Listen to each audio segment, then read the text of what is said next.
Hello everyone. Today is the first day of a multiple day topic on something called related rates. So today we're going to focus on triangles, and I will tell you that these problems can be tricky for a lot of students, and so I just encourage you please to take really good notes, to pause and rewind when necessary, and to make sure you are devoting the necessary time to understanding these concepts before you come to class. All right, so here we go. Okay, so you can see here we have all of these steps for related rates problems. And so I want to make sure that we read through these and then you get them in your notebook, and then we have a good understanding of what it's asking us to do, and then we're going to go ahead and practice several problems using all of these steps. So one of the first step that we have to do is to draw a picture or a diagram of the situation given. So we're going to be given these complicated word problems, and we want to make sure we get a picture so that we can visualize what's happening. Okay, then we have to find what are we looking for. Determine that rate of change that we're trying to find. Okay, we're going to assign variables to the things in the problem that are changing, whose rates are either given or asked for. Okay, so there's going to be things that are changing in our problem. Those variables need to be assigned. And then we're going to assign constants to the things in the problem that are not changing, things that are staying constant. We're going to write an equation that relates two or more variables.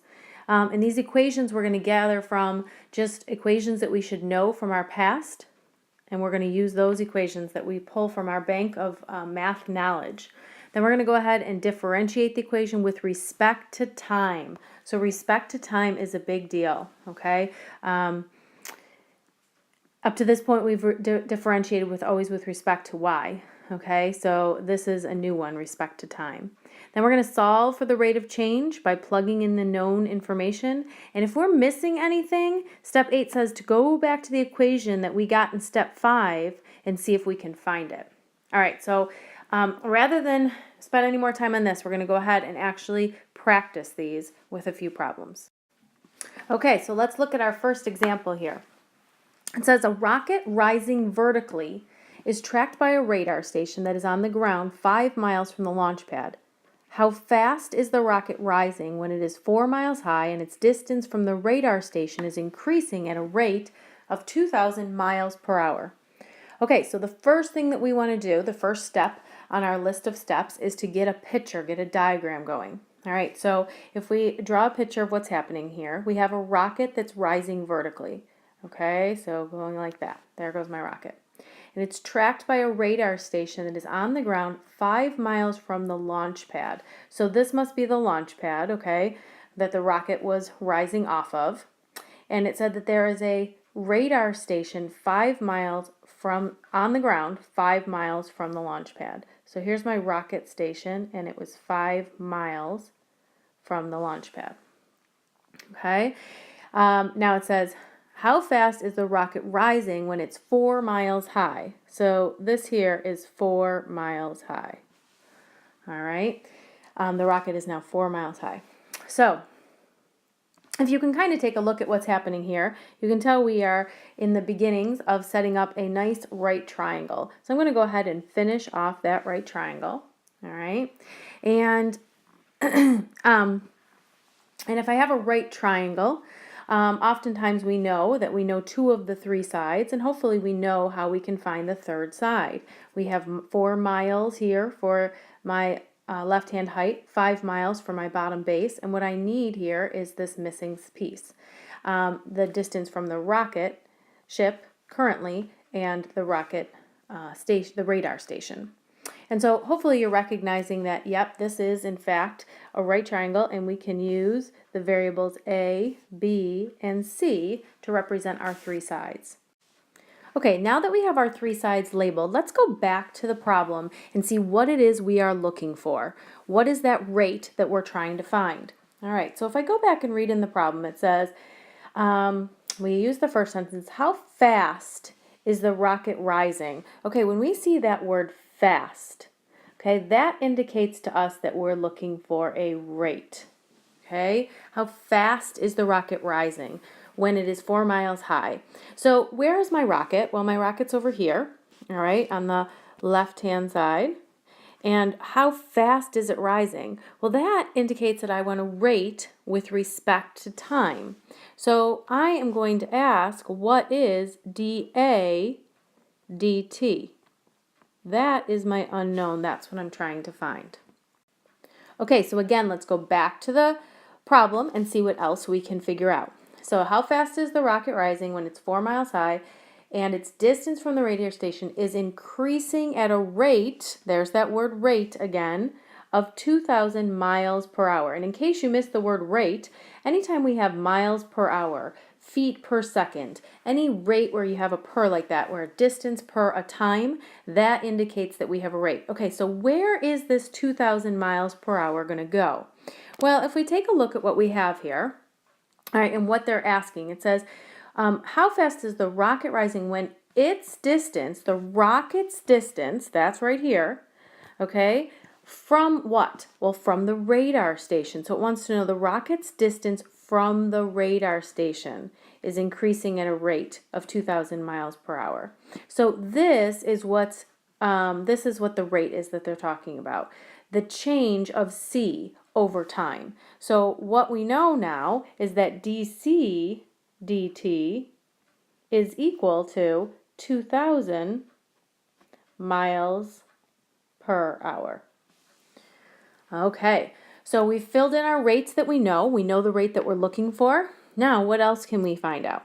All right, well, the next thing we can do is take and find our c. All right, we also know, by the way, that the distance between the launch pad and the radar station is constant. That is not changing, okay? This is a big deal to understand our constants.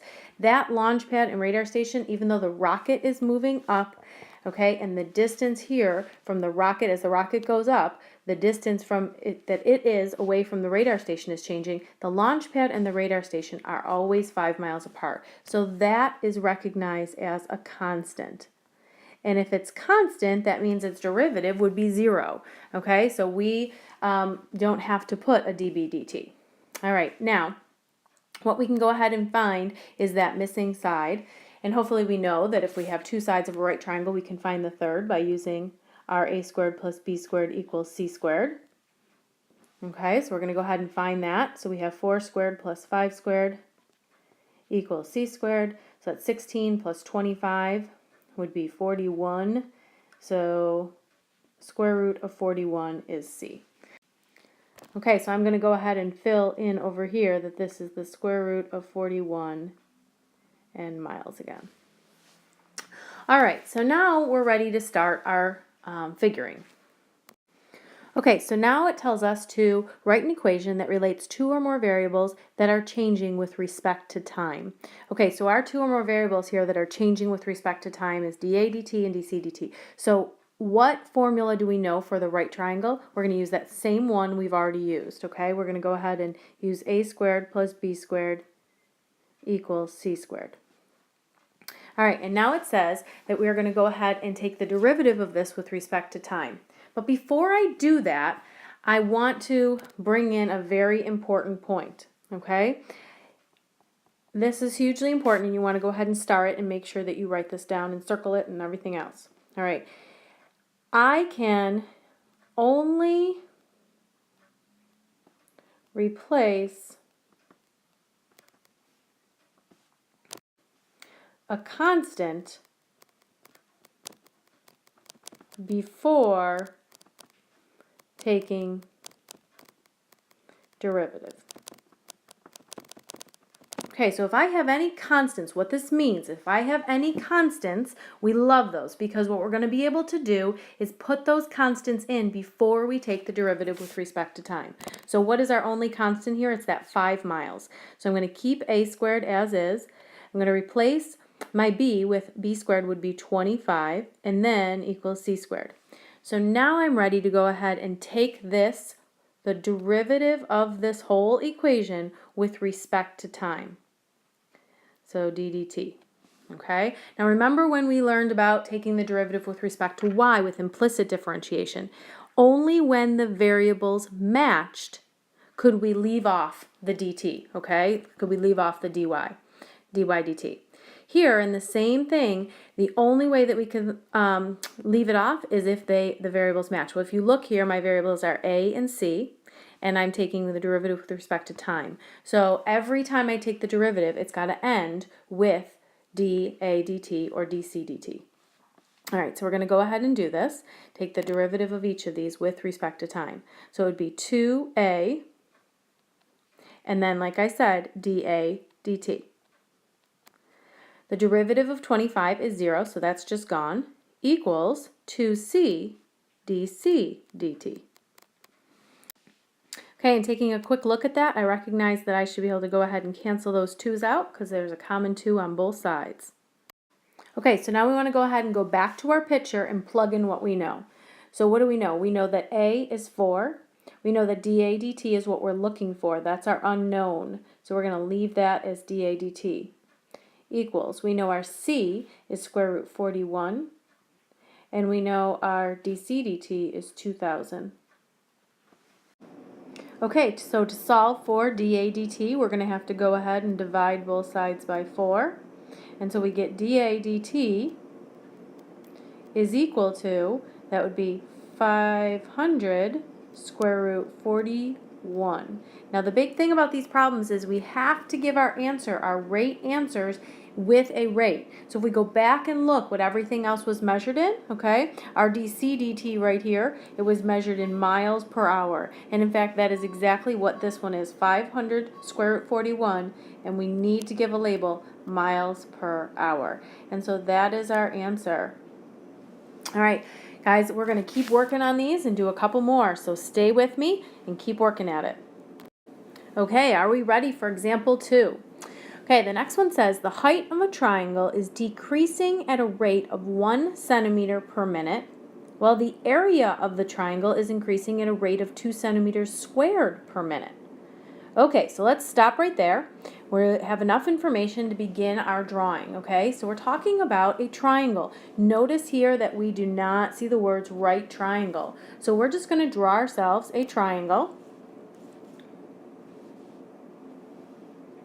Okay, and it says the height of this triangle is decreasing at a rate of 1 centimeter per minute. Okay, so the height of this triangle. Well, I know heights are drawn as an altitude perpendicular to the base. So if this is the height of this triangle. Okay, now go back to the problem and see what it says. It says the height is decreasing at a rate of 1 centimeter per minute. So there's that word rate, okay? Rate tells us that we are going to do the derivative. That's a 4-letter word that we need to get real familiar with this year, and we need to, see it as a flasher is going off, okay, when we see that word. So the derivative, the rate, is 1 centimeter per minute. And what are we doing the derivative of? Well, we're doing the derivative of the height, because it said that is what's changing at that rate. So it's telling us that dH, the derivative of the height with respect to time, is 1 centimeter per minute. Now be careful, because if we read it, it said that it was decreasing. If our height is decreasing at that rate, we would want to use it as a -1. So that's important.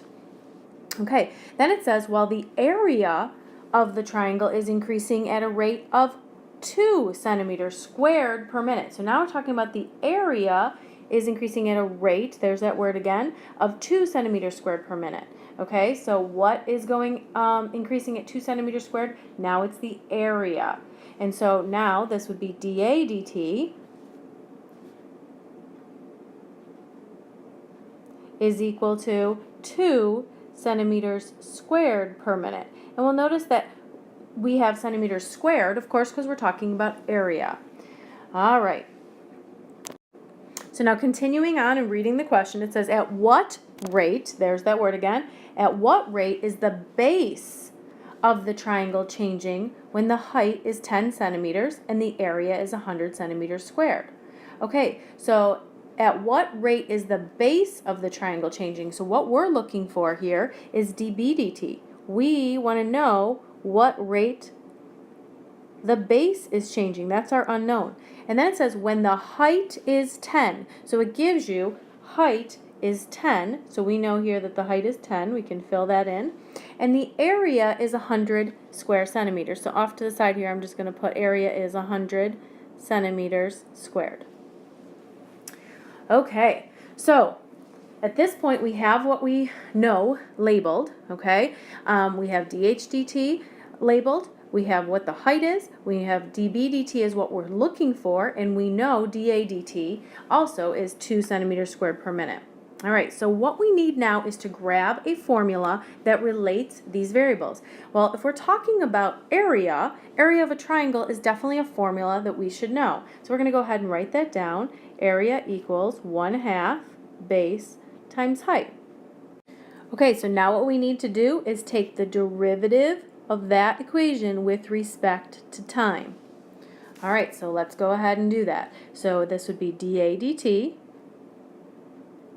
equals, okay, 1/2 is a constant. I'm going to go ahead and write that down. Now, if you notice here, your BH is a product. So we're going to go ahead and bracket that and do, just like we did with implicit, do the derivative of the product for BH. So that would be first times the derivative of H would be dH/dt plus H times the derivative of B would be dB/dt.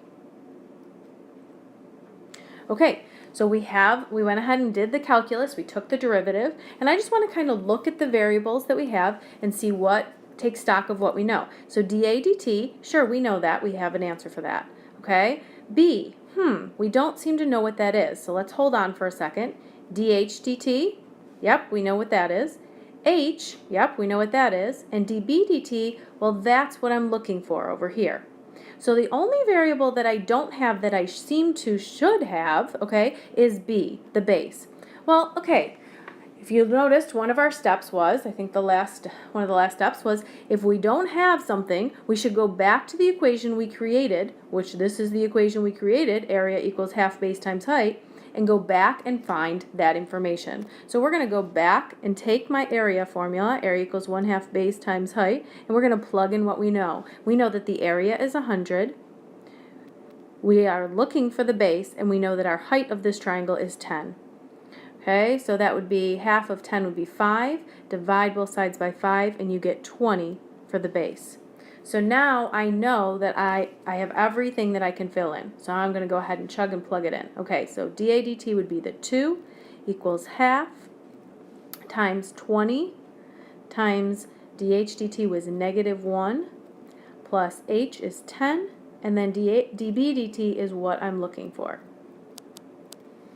Okay, and so we have 2 is equal to, let's see here, this would be -10, because I'm going to distribute that through, okay, plus 5 dB/dt.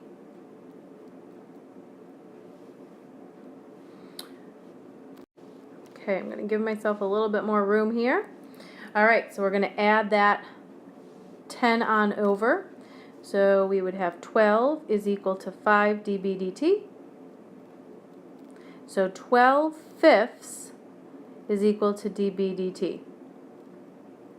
But remember, if this is a rate, I need a unit of measure assigned to it. So that would be 12/5 what? Well, 12/5 centimeters per minute. So you want to go back up and look to see what is everything else measured in.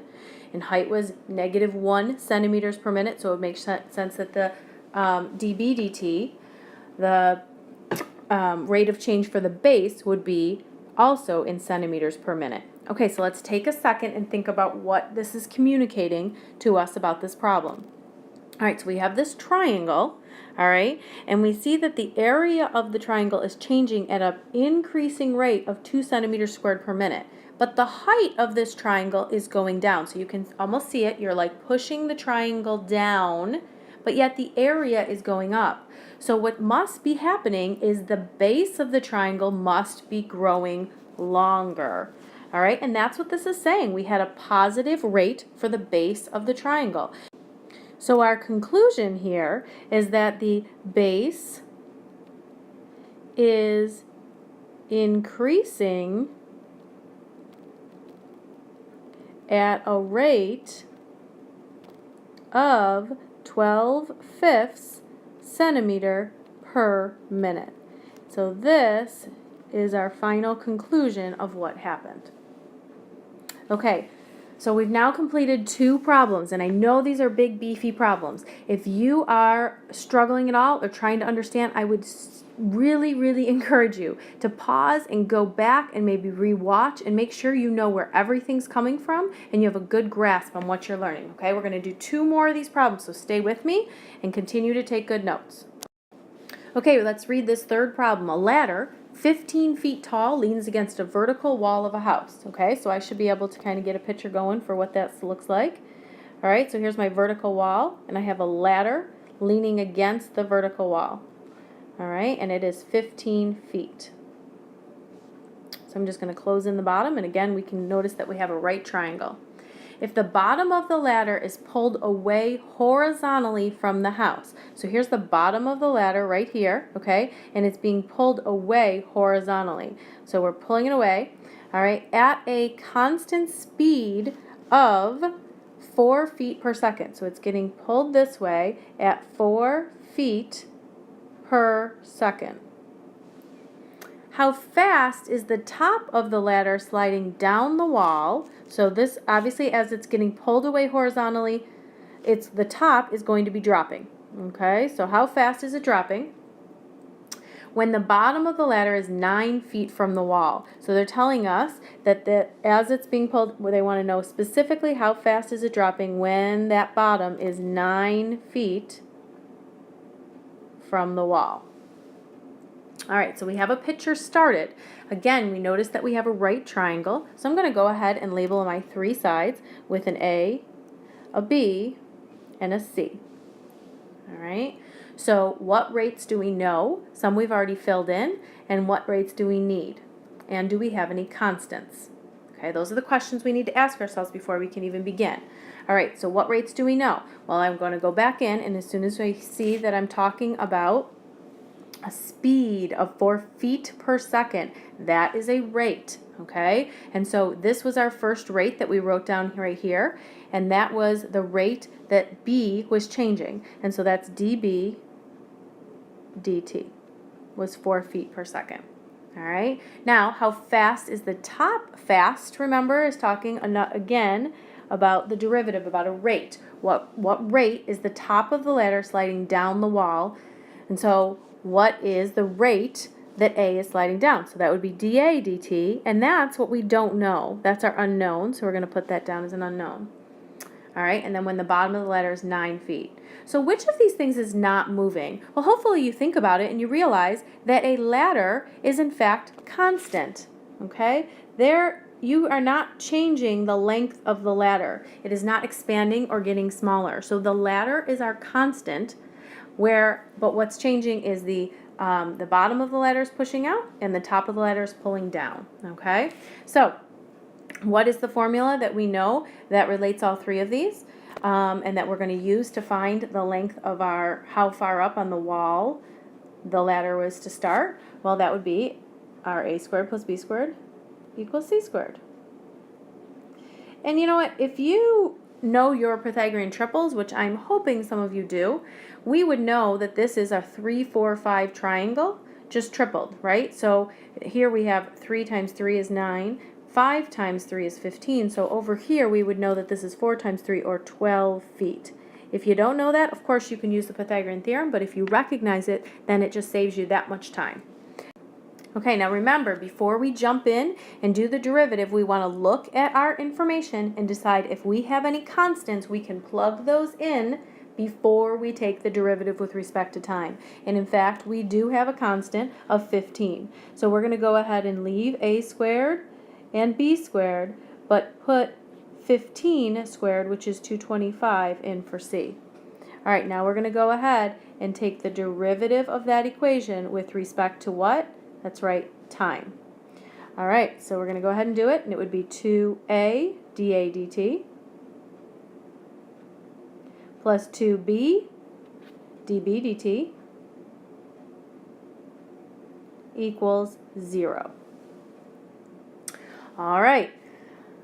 Once again, we can go ahead and just divide out that 2 from both sides, 0 divided by 2 is 0, so we can just divide the 2's out of everything. All right, now we can go ahead and plug in what we know. Let's make a quick inventory. Do we know everything that we need? All right, so we certainly know A. We already figured that out is the 12. dA dt is what we're searching for. B we know to be 9. dB dt we know to be 4 feet per second. Okay, so we're going to go ahead and fill in what we know. All right, so we're going to have 12 times dA dt, again, what I'm searching for, plus 9 times 4 equals 0.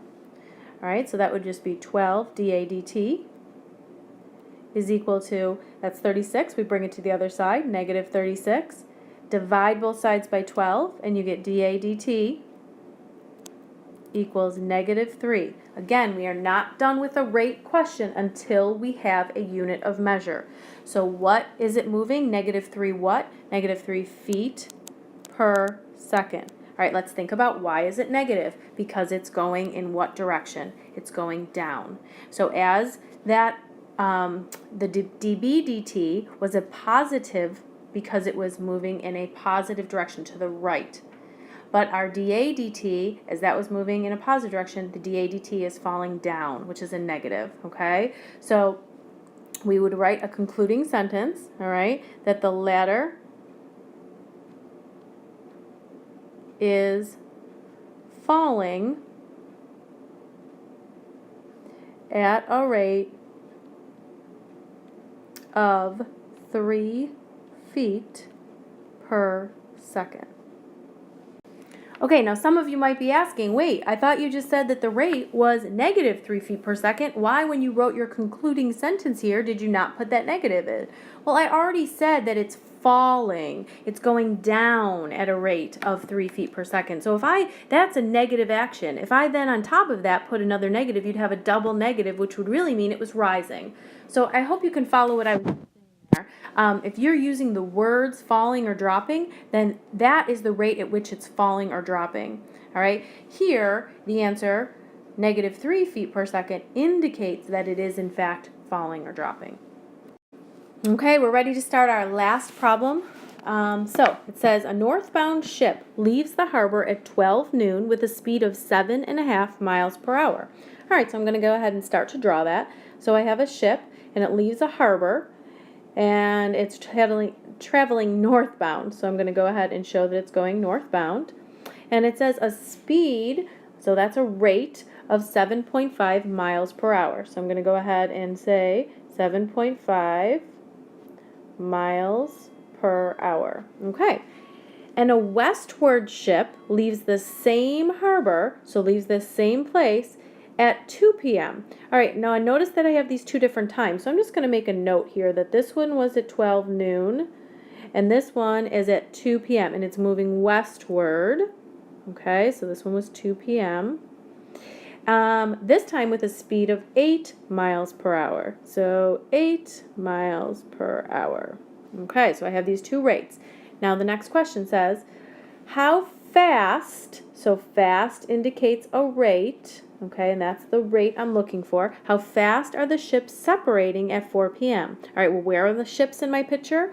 Well, here's the ship, okay, we have one ship up here, and we have one ship down here, and it's saying how fast are they separating, so that would be this right here that I'm trying to find the rate of how far they are separating away from each other at 4 p.m. That's going to be important. All right, so I'm going to go ahead and put some variables on here.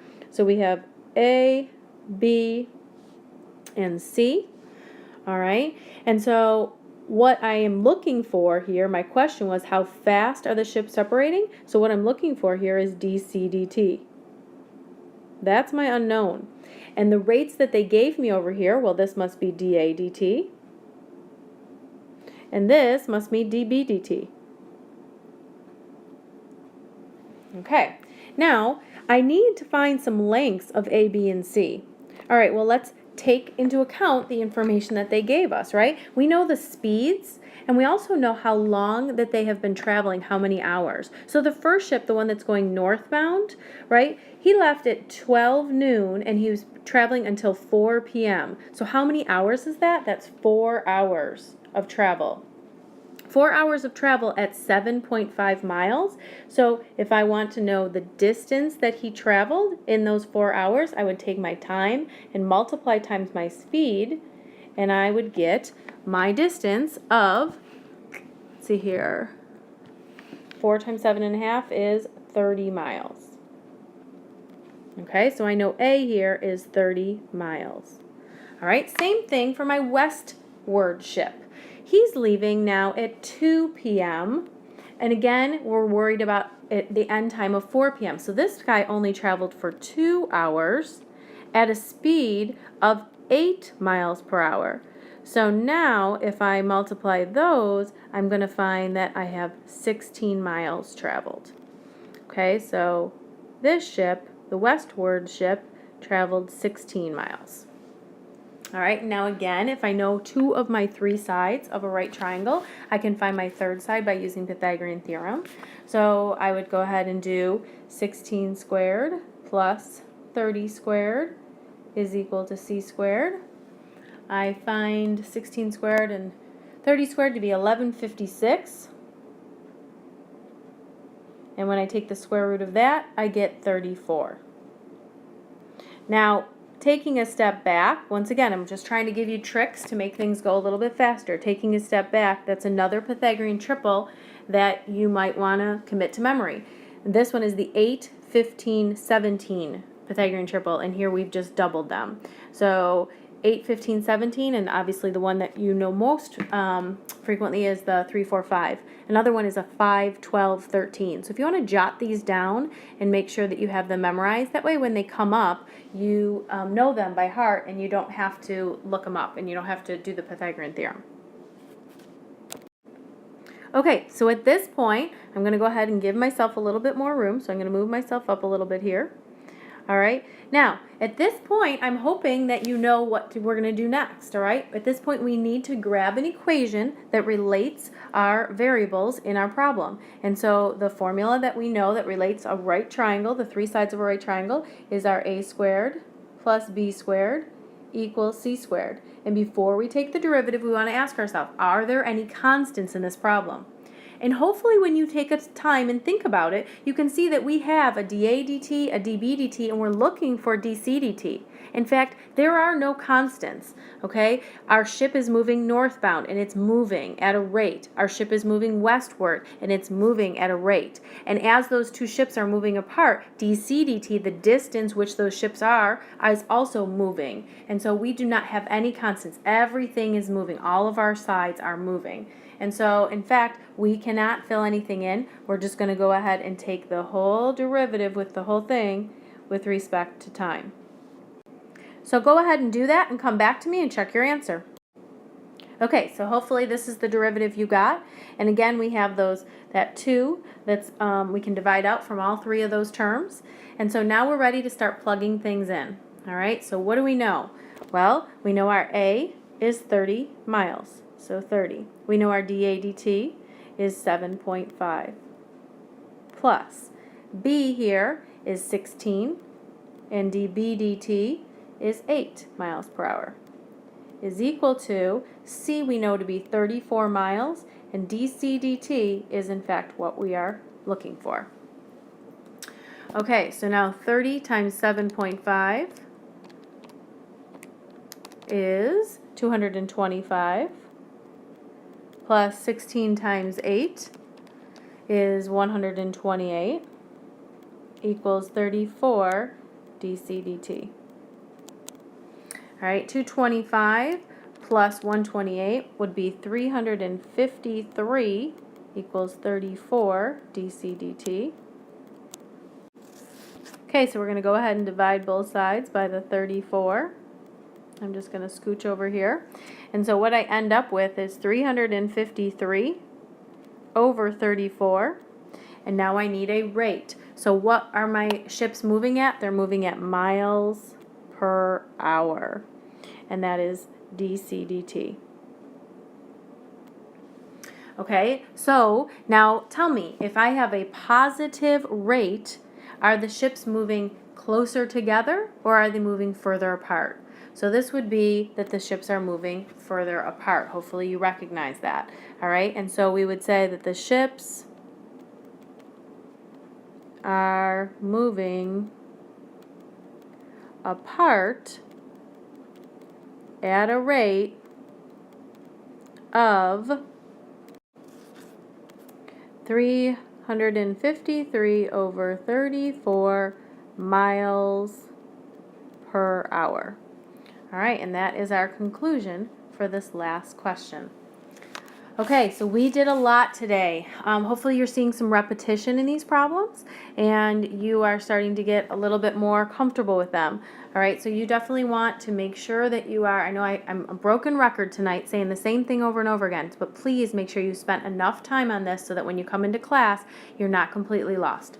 Okay, thanks so much, and I will see you next time.